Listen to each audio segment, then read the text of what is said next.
కేవలం 7,999K up to 10 kgs వరకు బరువు తగ్గి అధిక బరువు నుంచి వచ్చే ప్రధాన సమస్యలను దూరం చేసుకోండి. 5 ఏళ్లుగా ఊరించిన హరిహర వీరమల్లుకి డివైడ్ టాక్ ఎందుకు వచ్చింది? ఫస్ట్ హాఫ్ బాగుంది, సెకండ్ హాఫ్ బాలేదు అన్న టాక్ కి రీజన్ ఏంటి? ఫస్ట్ హాఫ్ లో ఉన్నదేంటి, సెకండ్ హాఫ్ లో లేనిదేంటి? క్రిష్ రాసుకున్న కథని పవన్ మార్చేసి పవన్ తనదైన స్టైల్లో సనాతన ధర్మం దిశగా సినిమాని నడిపించాడా? కొత్తగా అనిపించే కోహినూర్ వదిలేసి కథను పక్కదారి పట్టించారా? హరిహర వీరమల్లు విషయంలో ఏం జరిగింది? Have a look. Pawan Kalyan Krish combination లో 5 ఏళ్ల క్రితం హరిహర వీరమల్లు స్టార్ట్ అయింది. రాజకీయాల్లో బిజీ అయిపోయిన పవన్ కళ్యాణ్ వీరమల్లుకి డేట్స్ ఇవ్వలేకపోయాడు. అయితే వీరమల్లుని పక్కన పెట్టేసి భీమ్లా నాయక్, బ్రో మూవీస్ పూర్తి చేశాడు. వీరమల్లు ఫినిష్ కాకుండానే ఓజీ, ఉస్తాద్ భగత్ సింగ్ సినిమాలు ఓకే చేశాడు. దీంతో విసిగిపోయిన క్రిష్ వీరమల్లుతో 3 ఏళ్లు ప్రయాణం చేసి బయటకొచ్చి అనుష్కతో ఘాటి పూర్తి చేశాడు. సినిమా రిలీజ్ సందర్భంగా పవన్ మాట్లాడుతూ కథ ఇచ్చిన క్రిష్ ని గుర్తు చేసుకొని అభినందించాడు. వ్యక్తిగత, ప్రొఫెషనల్ కారణాల వల్ల క్రిష్ తప్పుకున్నారన్నాడు పవన్. క్రిష్ బయటకు వెళ్లిపోవడంతో కథలో సోల్ కూడా వెళ్లిపోయింది. ఔరంగజేబు నాటి కాలాన్ని తీసుకున్న క్రిష్ కథను కోహినూర్ చుట్టూ నడిపించాడు. కొల్లూరులో దొరికిన కోహినూర్ ఎలా చేతులు మారింది అన్న కాన్సెప్ట్ చుట్టూ వీరమల్లు తిరుగుతాడు.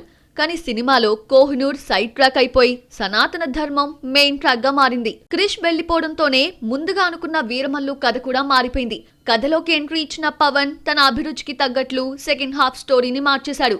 సనాతన ధర్మం, హిందూ సంప్రదాయాల చుట్టూ కథను నడిపించి సీన్స్ అల్లుకున్నాడు. దీంతో ఫస్ట్ హాఫ్ కథలో ఉన్న ఆసక్తి సెకండ్ హాఫ్ లో కనిపించలేదు. దీంతో ఒక పార్ట్ గా తీయాలనుకుని క్రిష్ రాసుకున్న కథ 2 పార్ట్స్ గా మారింది. సీక్వెల్ కోసం సెకండ్ హాఫ్ ని సాగదీయాల్సి వచ్చింది. దీంతో సెకండ్ హాఫ్ లో బలమైన సీన్స్ పడలేదు. క్రిష్ ప్లేస్ లోకి నిర్మాత ఏఎం రత్నం కొడుకు జ్యోతి కృష్ణన్ తీసుకొచ్చాడు పవన్. 2003లో తరుణ్ తో తీసిన నీ మనసు నాకు తెలుసుతో దర్శకుడిగా పరిచయమైన జ్యోతి కృష్ణ 20 ఏళ్లలో 5 సినిమాలు తీస్తే ఒక్కటి హిట్ కాలేదు. జ్యోతి కృష్ణ డైరెక్టర్ అన్న పేరే గాని పవన్ డైరెక్షన్ లో యాక్షన్, టేక్, కట్ చెప్పడంతోనే సరిపోయింది. వీరమల్లు షూటింగ్ 60% పూర్తయ్యాక క్రిష్ తప్పుకున్నాడు. ఆయనతో పాటే రైటర్ సాయి మాధవ్ బుర్రా కూడా బయటకొచ్చేశాడు. అయితే కీరవాణి మాత్రం కంటిన్యూ అయ్యాడు. పాటలు వినడానికి సాదా సీదాగా ఉన్న మేకింగ్ బాగుంది. బ్యాక్గ్రౌండ్ స్కోర్ తో యాక్షన్ సీన్స్ కి ఊపిరిపోశాడు కీరవాణి. బాగుందని టాక్ వచ్చిన ఫస్ట్ హాఫ్ ని క్రిష్ డైరెక్ట్ చేశాడని తెలిసింది.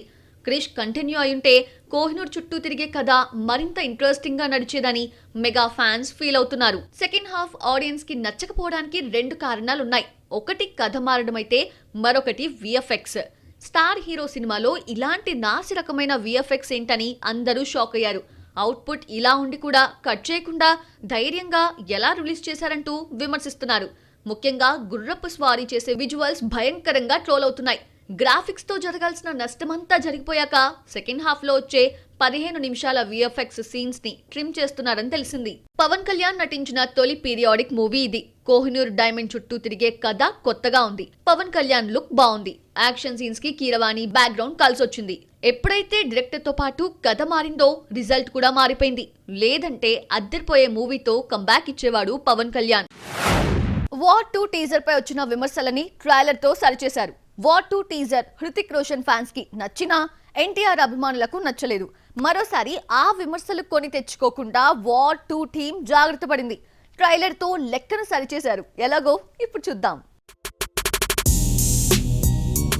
వార్ 2 టీజర్ రిలీజ్ తర్వాత తమ హీరోను తక్కువగా, హృతిక్ రోషన్ ను ఎక్కువగా చూపించారని తారక్ ఫ్యాన్స్ ఫీల్ అయ్యారు. దీనికి తగ్గట్టే టీజర్ తెలుగులో హైప్ తీసుకురాలేకపోయింది. టీజర్ పై వచ్చిన విమర్శలకు ట్రైలర్ సమాధానమిచ్చింది. ఒకరిని హైలైట్ చేయకుండా, మరొకరిని తక్కువ చేయకుండా లెక్కలేసుకుని మరీ ట్రైలర్ ను కట్ చేయించాడు దర్శకుడు అయాన్ ముఖర్జీ. ట్రైలర్ లో NTR, Hrithik Roshan screen presence Tally అయింది. అయితే ఒకరి తర్వాత మరొకరు తమ గురించి తమ క్యారెక్టరైజేషన్ ఎలా ఉంటుందో చెప్పుకొచ్చారు. 2.5 నిమిషాల ట్రైలర్ లో నిమిషన్నర సేపు హీరోలు తమ గురించి ఇంట్రడ్యూస్ చేసుకున్న తర్వాత యాక్షన్ సీన్స్ మొదలయ్యాయి. చివర్లో తారక్, హృతిక్ మధ్య యాక్షన్ సీన్స్ తో ట్రైలర్ ఎండ్ అవుతుంది. అయితే ఈ ఇద్దరు ఓ పాటకు చేసిన డాన్స్ కు ట్రైలర్ లో చోటు దక్కలేదు. వార్ 2 టీజర్ లో కియారా 3 షాట్స్ లో మాత్రమే కనిపించిన బికినీ ఫోజ్ తో హైలైట్ అయింది. లిప్ కిస్ తో ట్రైలర్ ను హీట్ ఎక్కించింది. గ్లామర్, రొమాన్స్ తో పాటు యాక్షన్ సీన్ తో ముందుకొచ్చింది కియారా. సినిమా ఆగస్టు 14న థియేటర్స్ లోకి వస్తోంది.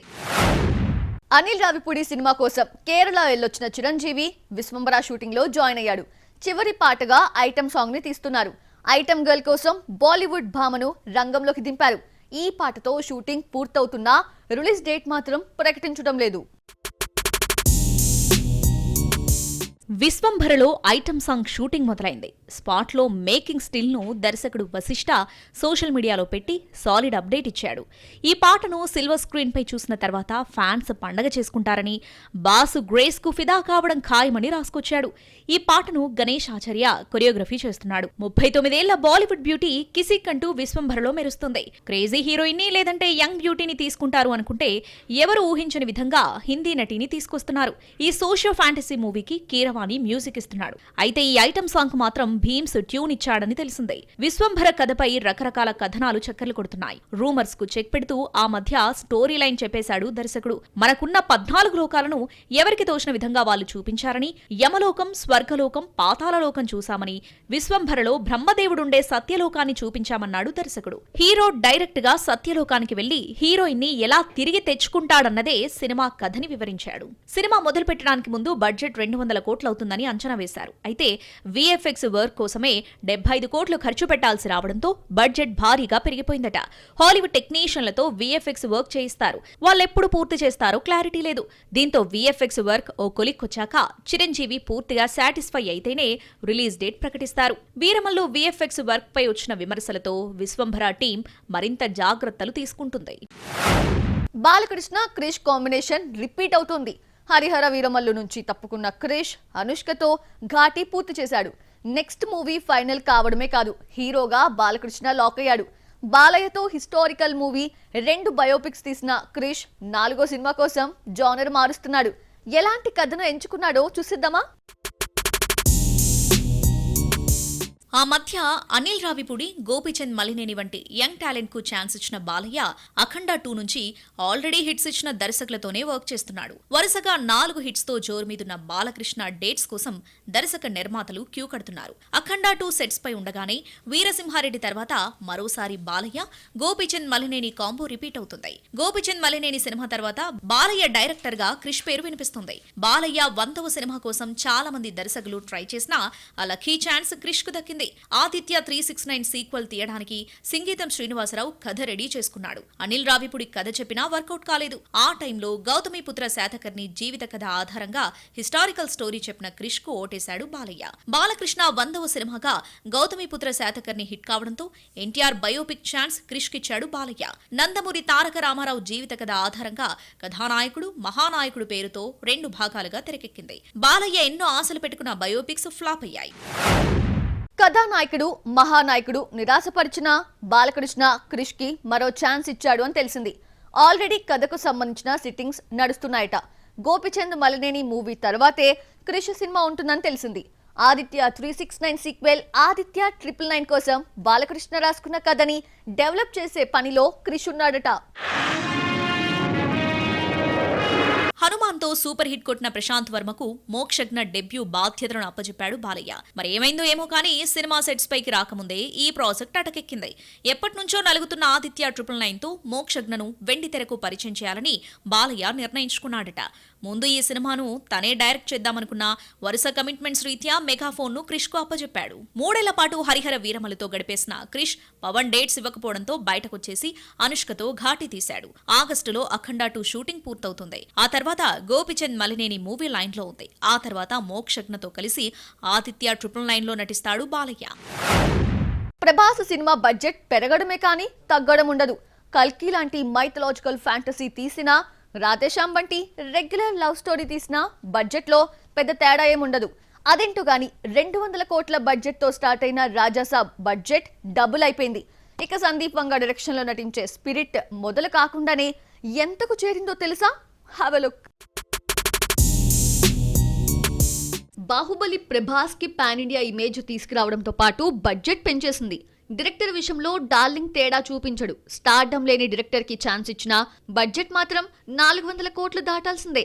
రన్ రాజా రన్ తో దర్శకుడిగా పరిచయమైన సుజిత్ కి ఛాన్స్ ఇస్తే సాహో బడ్జెట్ 300 కోట్లకు చేరింది.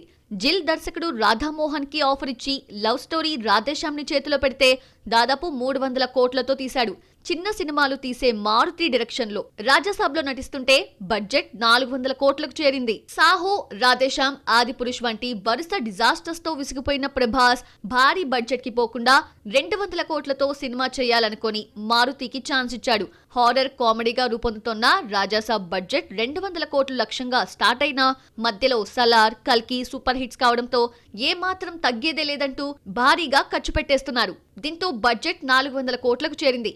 కల్కి ఓ విజువల్ వండర్ కావడంతో 600 కోట్లు ఖర్చు పెట్టారు. హారర్ థ్రిల్లర్ రాజాసాబ్ కి 400 కోట్లు పెట్టడం విశేషం. రాజాసాబ్ తర్వాత హను రాఘోపుడి దర్శకత్వంలో నటించే ఫౌజీ బడ్జెట్ తక్కువేమీ కాదు. ఆ తర్వాత లైన్ లో ఉన్న సందీప్ వంగా చిత్రం స్పిరిట్ బడ్జెట్ అంచనా 500 కోట్లు. సందీప్ లాస్ట్ మూవీ యానిమల్ 900 కోట్లకు పైగా కలెక్ట్ చేయడం, సలార్, కల్కి వరుస హిట్స్ తో ప్రభాస్ జోరు మీద ఉండడంతో హీరో డైరెక్టర్ రెమ్యునరేషనే 200 కోట్లు దాటేసింది.